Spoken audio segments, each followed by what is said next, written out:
বিশ্ব মিডিয়াতে তোলপাড়, লক্ষ লক্ষ বাড়িঘর, অবকাঠামো, গির্জা, সাধারণ মানুষের জীবন, হাজার হাজার জীবন ছড়ে গেছে। এবার মাওলা পাকের কঠিন বাটে পড়ছে, বড়াই ফেলছে ভাই দুই দিক থেকে। অনেকেই বলার চেষ্টা করছেন যে ঘটনার প্রেক্ষাপটের পেছনে একজন গুরু ছিল। এবার কপাল পড়ল ভারতের। মানুষের যখন বিপদ আসে তখন সব দিক থেকে আসে, দেখবেন চারিদিক থেকে বিপদ আসে। তো বর্তমানে ভারতের দাদাবাবুরা সেই সময়টা পার করতেছে, দাদাবাবুরা বিপদে পড়ছে। ভারতের অর্থনীতিতে স্লো পয়জনিং শুরু হয়ে গেছে, মোদি ভাগাম আন্দোলন তুঙ্গে। যে কোনো মুহূর্তে তারা ভারতের উপর হামলা করতে পারে বলে বাতাসে খবর ঘুরে বেড়াচ্ছে।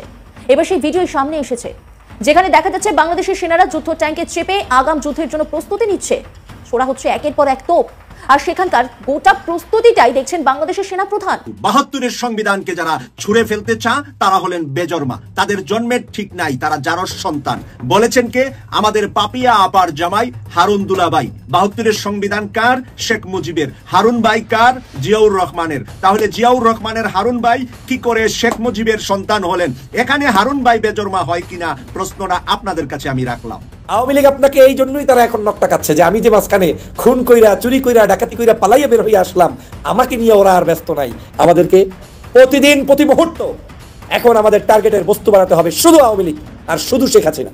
টিউলিপ সিদ্দিক এবং আমরা অধীর আগ্রহে অপেক্ষা করছি, এই জাতীয় অপেক্ষা করছে এই শেখের পতন দেখার জন্য আমরা উন্মুখ হয়ে আছি। পদত্যাগটা তাকে সরিয়ে দেওয়া উচিত ছিল, কিন্তু সরকারের জায়গা থেকে একটা প্রপার তদন্ত হয়ে খুব দ্রুত যাতে ব্যবস্থা নেওয়া হয়, কারণ ভদ্রমহিলা টিউলিপ ব্রিটেনের মতো দেশে এই ধরনের কোনো দায়িত্বে থাকতে পারেন না। বেগম জিয়া 94-এ মেজর ডালিমের ওয়াইফ, তার ক্যান্সার, তাকে বিদেশ যেতে দেয় না, এটা বিশ্বাস করতে হবে, এটা আমাদেরকে শুনতে হবে। এর চাইতে আমাদের কি খারাপ হতে পারে? I don't understand. আসসালামু আলাইকুম প্রিয় দর্শক, যে সকল ভিডিও ফুটেজ গুলো দেখলেন এতে করে নিশ্চয়ই বুঝতে পেরেছেন আজকের ভিডিওটা কতটা গুরুত্বপূর্ণ হতে চলেছে। তাই ভিডিওটি না টেনে সম্পূর্ণ ভিডিও দেখার আহ্বান করছি। কথা না বাড়িয়ে চলুন ভিডিওটি দেখতে থাকি। আর হ্যাঁ, আপনি যদি এই চ্যানেলে নতুন হয়ে থাকেন তাহলে চ্যানেলটি সাবস্ক্রাইব করে পাশে থাকা বেল আইকনটি অন করে দিন। আর যদি সাবস্ক্রাইব করে থাকেন তাহলে আপনাকে অসংখ্য ধন্যবাদ। ৭২-এর সংবিধানকে যারা ছুঁড়ে ফেলতে চা তারা হলেন বেজন্মা, তাদের জন্মের ঠিক নাই, তারা জারস সন্তান।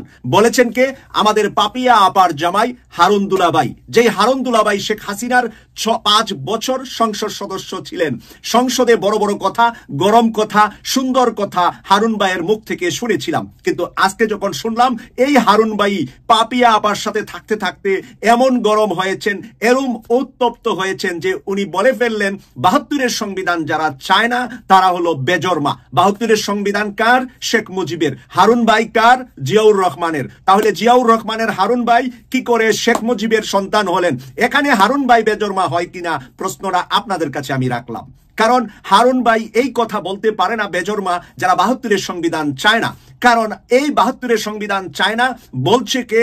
আমাদের সকলের প্রিয়, সকলের পছন্দের মিডিয়া ব্যক্তিত্ব, যিনি নাকি এই সংগ্রাম আন্দোলনকে এগিয়ে নিয়েছেন, তিনি হলেন ডাক্তার পিনাকি ভট্টাচার্য। ডাক্তার পিনাকি ভট্টাচার্যকে বেজন্মা বলা হলো কি হলো না যে ৭২-এর সংবিধানকে যারা অস্বীকার করে তারা বেজন্মা? তাহলে সাংবাদিক ইলিয়াস হোসেন ভাই কি বেজন্মা? আর সাংবাদিক ইলিয়াস হোসেন ভাই যদি বেজন্মা হয়, তাই সেই ইলিয়াস হোসেনকে বেজন্মা বলা হারুন সাহেব বা হারুন ভাই বা হারুন দুলাভাই, আমাদের পাপিয়া আপার জামাই, যেহেতু আমাদের এই হারুন দুলাভাইয়ের মুখ থেকে এই কথা আপনারা আশা করছিলেন কিনা? এবার কপাল পড়ল ভারতের। কথাগুলো বলবো তার আগে একটা কথা বলি, মানুষের যখন বিপদ আসে তখন সব দিক থেকে আসে। তো বর্তমানে ভারতের দাদাবাবুরা সেই সময়টা পার করতেছে, দাদাবাবুরা বিপদে পড়ছে। কানাডা থেকে দরনি খেতেছে, আমেরিকা থেকে দরনি খাচ্ছে, সব জায়গা থেকে দরনি খাচ্ছে। বিশেষ করে ইন্ডিয়ার জন্য সব থেকে গুরুত্বপূর্ণ যে দেশটা সেটা হচ্ছে বাংলাদেশ। আমি চ্যালেঞ্জ করে বলতে পারি ইন্ডিয়ার জন্য গুরুত্বপূর্ণ দেশ, এতটা গুরুত্বপূর্ণ দেশ কিন্তু পাকিস্তান না, চায়নাও না, কিন্তু বাংলাদেশ হচ্ছে ইন্ডিয়ার জন্য খুবই গুরুত্বপূর্ণ একটা দেশ। এই বাংলাদেশটা হাতছাড়া হয়ে যাওয়া মানে আমি মনে করি 50% ইন্ডিয়া হাতছাড়া হয়ে যাওয়া। কেন 50% ইন্ডিয়া হাতছাড়া হয়ে যাওয়া? ইন্ডিয়ার সব থেকে স্পর্শকাতর মানে জায়গাটা হচ্ছে সেভেন সিস্টার। এটা যদি আলাদা হয়ে যায় তাহলে ইন্ডিয়া অনেক ভাগ হবে, টুকরো টুকরো হয়ে যাবে। এটা ইন্ডিয়া খুব ভালো করে জানে, এবং ইন্ডিয়ার যে ক্ষমতা সেটা হারাবে। ইন্ডিয়া যে অবিভক্ত মানে ভারতে গিয়ে কথা বলে না যে সবাইকে এক করবে, এই স্বপ্ন দেখা চিরদিনের জন্য বন্ধ হয়ে যাবে। এটা আপনারা খুব ভালো করে জানেন। দেখেন, আমার টপিক এটা না। বাংলাদেশে কিন্তু ইন্ডিয়ার আরেকটা স্বার্থ আছে। বাংলাদেশের সাথে কিন্তু ইন্ডিয়া $1 বিলিয়ন বিজনেস করে, আপনারা জানেন। $1 বিলিয়ন। শুধু যে বাংলাদেশের মাঝখানে ট্রানজিট নিচ্ছে, আমাদের বন্দর ইউজ করতেছে, এইটার জন্য না। বাংলাদেশে $1 বিলিয়ন বিজনেস করে ইন্ডিয়া। ইন্ডিয়ার অনেক কৃষক আছে বাংলাদেশকে টার্গেট করে তার পেঁয়াজ, আলু এগুলো উৎপাদন করে, এটা আপনারা খুব ভালো করে জানেন। এবং কলকাতার কথা তো বাদই দিলাম, ওখানে যারা ব্যবসায়ী আছে ওরা তো মোটামুটি বাংলাদেশের উপরে নির্ভর। বাংলাদেশ না গেলে, বাংলাদেশিরা না গেলে তো এখানে মানুষ এক প্রকার সবকিছু বন্ধ হয়ে যায়, এটা আপনারা ভালো করে জানেন। কিছুদিন আগে আমরা দেখছি আমাদের দেশের টিভি চ্যানেলে প্রচার হয়েছে এটা কিছু কিছু টিভি চ্যানেলে আমাদের বিরুদ্ধে কথা বললেও কিছু কিছু টিভি চ্যানেল যেটা সত্য সেটা বলে। ওনাদের দেশে প্রচার হয়েছে যে একজন ট্যাক্সি চালক সে ভাড়া পাচ্ছে না, একজন রেস্টুরেন্ট ব্যবসায়ী তার কাস্টমার নাই, একজন হোটেল ব্যবসায়ী তার কাস্টমার নাই, হাসপাতালে রোগী নাই। এটা আপনারা খুব ভালো করে জানেন। কিন্তু ইন্ডিয়ার যে বিলিয়ন ডলারের ব্যবসা বাংলাদেশের সাথে, এটা কিন্তু ধস নামার পথে। আপনারা জানেন এই শেখ হাসিনা পালানোর পর থেকে পাকিস্তানের সাথে আমাদের সুন্দর একটা সম্পর্ক তৈরি হয়েছে। এখন এর মাঝখানে আবার পাকিস্তান থেকে শীর্ষ পর্যায়ে যে ব্যবসায়ী আছে তারা বাংলাদেশে আসতেছে। একটা টিম আসবে, এই 10 থেকে 15 তারিখের ভিতরে আসবে ব্যবসায়ের জন্য। পেঁয়াজও মনে করে অনেক কম দামে পেঁয়াজ দিবে, সবকিছু কম দামে দিবে। মানে এখন আমাদের বাংলাদেশিদের জন্য মানে অফার, কথা আছে না যে ভালো হবে তাকে নিয়ে মানুষ টানাটানি করবে, এখন বাংলাদেশের জন্য অফার। এ বলতেছে কম দামে দিব, ও বলতেছে কম দামে দেবো। আমাদের সাধারণ জনগণের জন্য তো ভালো। এখন মানে 1 মেট্রিক টনে যদি $100 কমে পেঁয়াজ দেয় হচ্ছে পাকিস্তান, তাহলে ইন্ডিয়া মার্কেট ধরতে হলে অবশ্যই $150 দিতে হবে। এটা কাদের জন্য সুবিধা হবে? বাংলাদেশিদের জন্য। তো এটা যদি চিন্তা করবেন, দিন শেষে আমাদের জন্য ভালো কিছু আসতেছে। আমরা একটা দেশের উপর নির্ভর ছিলাম, সেখান থেকে বের হয়ে যাচ্ছি। আর বাস খাচ্ছি ইন্ডিয়া দাদা বলে, সেটা তো আমাদের কোনো কিছু যায় আসে না। আমরা সাধারণ জনগণ ভালো থাকলে হয়েছে। এতদিন আমাদেরকে চুষে খাইছে, এখন একটু তারা ক্ষয় হোক নাকি? আমরা দেখি, দেখতে ভালো লাগে, দাদা বাবুদের কান্নাকাটি দেখলে একটু ভালোই লাগে। এখনো প্রতিনিধি দল যদি বাংলাদেশে আসে, হয়তো বাংলাদেশের সাথে একটা চুক্তি করবে, ব্যবসায়িক চুক্তি, সেটা বাংলাদেশের জন্য অনেক ভালো কিছু বয়ে আনবে আশা করি। টাকার কাছে কি কি বিক্রি হতে পারে? কালের কণ্ঠের প্রতিষ্ঠা বার্ষিকীতে বাংলাদেশের সাংবাদিকতার কিংবদন্তিতুল্য প্রবাদ পুরুষ শফিক রেহমানের একটা বক্তব্য এবং কালের কণ্ঠ বা ইস্ট ওয়েস্ট মিডিয়া গ্রুপের মালিক বসুন্ধরা গ্রুপের চেয়ারম্যান আহমেদ আকবর সোবহানের সাথে তার বেশ কিছু অন্তরঙ্গ হাস্যোজ্জ্বল ছবি আমাদেরকে আরও একবার এই প্রশ্নের মুখোমুখি দাঁড় করিয়েছে। আহমেদ আকবর সোবহান বসুন্ধরা গ্রুপের চেয়ারম্যান, শেখ হাসিনার স্বৈরাচারী শাসনের অন্যতম সহযোগী, অন্যতম দোসর। তিনি এখন একজন পরিশুদ্ধ জুলাই বিপ্লবের সহযোগী হিসেবে আমাদের সামনে আবির্ভূত হচ্ছেন এবং তাকে আমাদের সামনে প্রতিষ্ঠা করছেন শফিক রেহমানের মতো গণতন্ত্রের পক্ষে লড়াই করা কিংবদন্তি তুল্য বাংলাদেশের একজন সাংবাদিক। আমাদেরকে আরেকটু পেছনেও ফিরে যেতে হবে। শুধুমাত্র কি শফিক রেহমান না, এর আগে জামাত ইসলামের আমির ডাক্তার শফিকুর রহমানকে আমরা দেখেছিলাম ইস্ট ওয়েস্ট মিডিয়া গ্রুপের অফিস পরিদর্শন করতে, এবং সে সময় তিনিও আমাদের সামনে আহমেদ আকবর সোবহান বা বসুন্ধরা গ্রুপকে প্রতিষ্ঠা করতে চেয়েছিলেন। কেন? কারণ জুলাই অভ্যুত্থানের স্পিরিট যারা ধারণ করেন বলে প্রতিনিয়ত আমাদের সামনে বয়ান দেন, যারা জুলাই অভ্যুত্থানের মালিকানা দাবি করেন, সেই বৈষম্য বিরোধী ছাত্র আন্দোলনের নেতাদেরকেও আমরা এখন দেখছি বসুন্ধরা গ্রুপ বা আহমেদ আকবর সোবহানদেরকে বাংলাদেশে প্রতিষ্ঠা করতে, গণতন্ত্রের পক্ষের শক্তি হিসেবে প্রতিষ্ঠা করতে। কালের কণ্ঠ কি ভূমিকা পালন করেছিল জুলাই অভ্যুত্থানের দিনগুলোতে, কিংবা ইস্ট ওয়েস্ট মিডিয়া গ্রুপের অন্যান্য যে গণমাধ্যম রয়েছে তারা কি ভূমিকা পালন করেছিল সে সম্পর্কে আমরা নিশ্চয়ই জানি। আহমেদ আকবর সোবহান ব্যবসায়ীদের নিয়ে সে সময় শেখ হাসিনা যে একটা অনুষ্ঠান আয়োজন করেছিলেন, সেখানে কি বলেছিলেন সেগুলোকে আমরা ভুলে গেছি। যদি ভুলে গিয়ে থাকি তাহলে আমাদেরকে আরও একবার সেটা স্মরণ করতে হবে।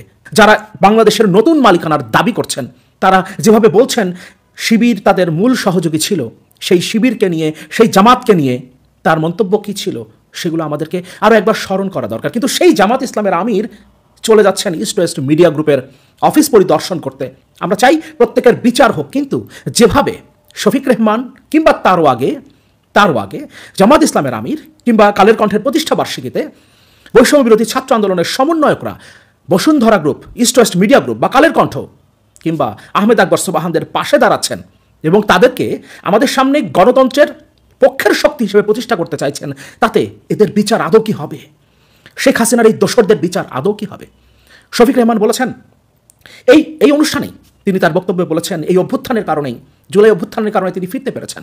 আমরা একটু দেখতে চাই আহমেদ আকবর সোবহান শেখ হাসিনা ব্যবসায়ীদের নিয়ে জুলাই অভ্যুত্থান চলাকালে যে অনুষ্ঠান আয়োজন করেছিলেন সেখানে কি বলেছিলেন, কিভাবে দ্ব্যর্থহীন কণ্ঠে তিনি শেখ হাসিনাকে সমর্থনের ঘোষণা দিয়েছিলেন, জুলাই অভ্যুত্থানের বিরুদ্ধে দাঁড়িয়েছিলেন এবং যারা এই অভ্যুত্থানে অংশ নিচ্ছে তাদেরকে জামাত শিবির বলে তাদের বিরুদ্ধে যে কোনো ব্যবস্থা নেওয়ার জন্য শেখ হাসিনার প্রতি আহ্বান জানিয়েছিলেন।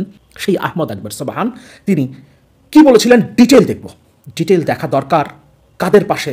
বৈষম্য বিরোধী ছাত্র আন্দোলনের সমন্বয়করা, জামাত ইসলামের আমির, জামাত শিবিরের প্রেসিডেন্ট সেক্রেটারি এবং শেষ পর্যন্ত শফিক রেহমান কার পাশে দাঁড়াচ্ছেন তার বক্তব্যটা আমরা একটু দেখি। আহমেদ আকবর সোবহান, তারই পত্রিকা কালের কণ্ঠে রিপোর্ট পড়ছি। আহমেদ আকবর সোবহান, প্রধানমন্ত্রীর প্রতি আস্থা আছে ব্যবসায়ীদের, এটা হেডলাইন ছিল। দেশের স্বার্থে সবাইকে ধৈর্য ধরার আহ্বান জানিয়েছেন বসুন্ধরা গ্রুপের চেয়ারম্যান আহমেদ আকবর সোবহান। দেশের শীর্ষস্থানীয় এই শিল্প গ্রুপের চেয়ারম্যান বলেন, প্রধানমন্ত্রী শেখ হাসিনার নেতৃত্বের প্রতি ব্যবসায়ীদের আস্থা ও বিশ্বাস আছে। সরকার অনেক বেশি চেষ্টা করছে শিগগিরই সব কিছু স্বাভাবিক পর্যায়ে নিয়ে আসতে। বসুন্ধরা গ্রুপের চেয়ারম্যান বলেন, এদেশের উন্নয়নে আমাদের ব্যবসায়ী ভাইদের ভূমিকা অনস্বীকার্য। আমি নিশ্চিত যিনি সব গড়েছেন এবং যিনি আজকের বাংলাদেশকে উন্নয়নের এই পর্যায়ে এনেছেন তার ঘুম হয় না, শেখ হাসিনার ঘুম হয় না। আমরা জানি আমাদের সবার সমস্যা আছে, আমরা সবাই সমস্যায় ক্লান্ত, কিন্তু সমস্যা থেকে উত্তরণে সবাইকে এক হতে হবে, এটাও কোনো ভালো কথা নয়। আমরা আজকে ক্ষমতায়, আমাদের পণ্য তারা ছিঁড়ে ফেলে দেয়, আমরা প্রতিহত করি না। আহমেদ আকবর সোবহান বলেন, আমি মনে করি বিএনপি জামাত আগেও অনেক কিছু করেছে, জানি না তাদের কতদূর বিচার হয়েছে। তাদের বিচার হলে আজ এই সাহস পেত না, তাদের বিচারের আওতায় আনলে এমন হতো না। আমি নিশ্চিত আইন শৃঙ্খলা রক্ষা বাহিনী এবং গোয়েন্দা সংস্থা সবাই জানেন কারা এর সঙ্গে জড়িত। তিনি বলেন, সরকারি খাতের চেয়ে অনেক বেশি কর্মসংস্থান সৃষ্টি করছে আমাদের বেসরকারি খাত। বেসরকারি খাতের অবদানকে অস্বীকার করতে পারবে না। আমরা কষ্টে আছি, সবাই জানে। সরকারের বিভিন্ন দপ্তরে গিয়ে বলি, আমাদের বাঁচান। আগের 80 টাকার ডলারে এখন 120 টাকা দিতে হচ্ছে। এখানে সবার রক্তক্ষরণ হচ্ছে। আমরা সবাই ধৈর্যশীল, কারণ তারা সবাই শেখ হাসিনার দোসর। আমরা জানি আমাদের সামনে উন্নয়ন আর উন্নয়ন। যে ক্ষতি তারা করেছে, হয়তো আমাদের 5 থেকে 7 দিন আগে কারফিউ দেওয়া উচিত ছিল। কারফিউ আগে দেওয়া হলে ভালো হতো। প্রধানমন্ত্রী কোনোদিন চান না শক্ত অবস্থানে যাবেন, তিনি বাধ্য হয়ে গেছেন। আমরা ব্যবসায়ীরা যেন অধৈর্য না হই, আমাদের সবাইকে ধৈর্য ধারণ করতে হবে। আজ থেকে 14 বছর আগে আমি সহ আমরা কোথায় ছিলাম, আজকে কোথায় এসেছি। সবাই এখন বড় ব্যবসায়ী, সবাই চিন্তা করেন 14 বছর আগে কোথায় ছিলাম আর আজ আমরা কোথায় এসেছি। এখন 7 দিন 15 দিন 1 মাস ব্যবসা বন্ধ থাকলেও কিছু হবে না, কিন্তু আমাদের এই সন্ত্রাসী ও জঙ্গি বাহিনী ধ্বংস করতে হবে।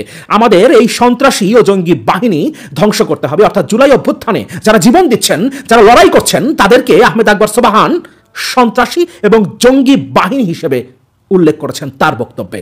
শেখ হাসিনার সামনে, পৃথিবীর ইতিহাসের নিকৃষ্টতম স্বৈরাচার রক্ত পিপাসু শেখ হাসিনার সামনে জুলাই অভ্যুত্থানের শহীদদের, জুলাই অভ্যুত্থানে যারা অংশ নিয়েছেন, যারা আহত হয়েছেন, তাদেরকে সন্ত্রাসী এবং জঙ্গি বাহিনী হিসেবে তিনি উল্লেখ করছেন। এজন্য আমাদের ঐক্যবদ্ধ হতে হবে, অন্যথায় আমরা ব্যবসায়ী হিসেবে থাকতে পারবো না। তাদের টার্গেট বড় বড় ব্যবসায়ীকে ধ্বংস করা, স্থাপনা ধ্বংস করা, মেট্রো রেল ও পদ্মা সেতু নষ্ট করা, গত 15 বছরে যত অর্জন, সব অর্জন ধ্বংস করে দাও। কিন্তু কোনো লাভ হবে না। আজ শুধু প্রধানমন্ত্রী শেখ হাসিনা একা নন, তার সঙ্গে 20 কোটি মানুষ আছে, আমাদের 40 কোটি হাত আছে। যা কিছু ক্ষয়ক্ষতি করুক, আমরা প্রধানমন্ত্রীর নেতৃত্বে এগিয়ে যাব, কোনো শক্তি আমাদের ক্ষতি করতে পারবে না। তিনি বলেন, জ্যেষ্ঠ ব্যবসায়ী হিসেবে আহ্বান করি, আমরা কেউ যেন ধৈর্য না হারাই। আমাদের ধৈর্য ধারণ করতে হবে। বিদেশের কোনো ব্যবসায়ী এখান থেকে পণ্য নেওয়া বন্ধ করতে পারবেন না। আমরা যত সস্তায় রপ্তানি করি, দুনিয়ার কোনো দেশ এত সস্তায় রপ্তানি করে না, সুতরাং ভয়ের কোনো কারণ নেই। আমি বিশ্বাস করি ইন্টারনেটের কারণে আমাদের মতো, আমারও, আপনাদের মতো আমারও ক্ষতি হচ্ছে, সবার অসুবিধা। এটা সহজভাবে নেই, এটা কঠিনভাবে নিলে আমাদের শত্রুরা মনে করবে, অর্থাৎ জুলাই অভ্যুত্থান যারা করছে, শেখ হাসিনার বিরুদ্ধে যারা লড়াই করছে, সে সময় যারা জীবন দিচ্ছে, তারা তাদের শত্রু, আহমেদ আকবর সোবহানের শত্রু। বলছেন, তারা যা করেছে দেশটাকে স্টপ করে দিয়েছে। আমাদের কোনো হাত বন্ধ করতে পারবে না। আমাদের নেতৃত্বের প্রতি আস্থা ও বিশ্বাস আছে। প্রধানমন্ত্রী, বেসরকারি খাতের উপদেষ্টা সালমান এফ রহমান, বিসিসিআই সভাপতি অনেক বেশি চেষ্টা করছেন শিগগিরই সবকিছু আবার আগের পর্যায়ে নিয়ে আসতে।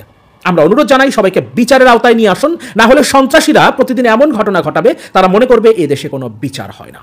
জুলাই অভ্যুত্থানের শহীদদের, জুলাই অভ্যুত্থানে যারা আহত হয়েছেন, জুলাই অভ্যুত্থানে যারা অংশ নিয়েছেন, যারা জীবন দেবার জন্য প্রস্তুত ছিলেন, সারা দেশের মানুষ যেখানে শেখ হাসিনার বিরুদ্ধে লড়াই করছেন, গণ অভ্যুত্থানে অংশ নিচ্ছেন, সেখানে আহমেদ আকবর সোবহান তাদেরকে বিচারের আওতায় আনার কথা বলছেন, তাদেরকে সন্ত্রাসী বলছেন, তাদেরকে জঙ্গি বলছেন। সেই আহমেদ আকবর সোবহানের সাফাই গাইছেন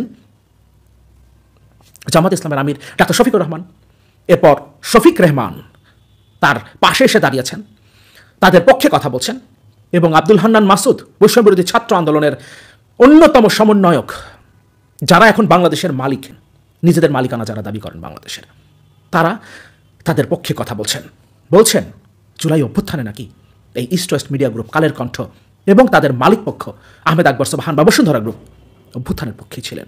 সুতরাং আমাদেরকে মাথায় রাখতে হবে কারা আসলে এই অভ্যুত্থানকে বিক্রি করছে, সেটা আমাদেরকে মাথায় রাখতে হবে। আমাদেরকে পড়ার চেষ্টা করতে হবে। আর সবচেয়ে বড় প্রশ্ন, টাকার কাছে কি সবকিছু বিক্রি হয়? প্রিয় দর্শক, সম্পূর্ণ ভিডিওটি দেখার জন্য আপনাকে ধন্যবাদ। ভিডিওটি দেখে কি উপলব্ধি করতে পারলেন তা কমেন্টে লিখুন। ফিরছি আগামী কোনো ভিডিওতে নতুন কোনো টপিক নিয়ে। ততক্ষণ পর্যন্ত ভালো থাকবেন, সুস্থ থাকবেন, এই শুভকামনায় আজ এ পর্যন্তই। আল্লাহ হাফেজ।